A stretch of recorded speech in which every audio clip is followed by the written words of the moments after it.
Bila kita redha di atas sesuatu yang mengecewakan hati kita, maka percayalah Allah akan gantikan kecewaan itu dengan sesuatu yang tak dijangka. Sapulah air mata yang mengalir di pipimu, gantikanlah dengan senyuman yang paling manis walau menyakitkan. Ingatlah, ketika ujian melanda, jangan melata. Ketika nikmat mencurah, jangan terleka. Ketika kejayaan dirasa, jangan dilupa atas pemberiannya.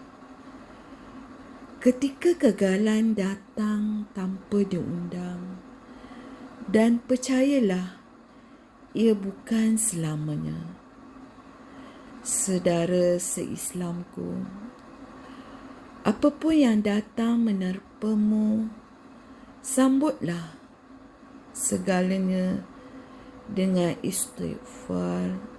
Rawatlah kegelisahan hatimu dengan rasa syukur, Alhamdulillah, dan rawatlah segala kekecewaanmu dengan doa, dan gantikanlah keputusasaanmu dengan harapan, dengan kebangkitan. Selalulah didik hati kita bersangka baik akan setiap apa yang berlaku. Pasti ada hikmahnya di sebaliknya.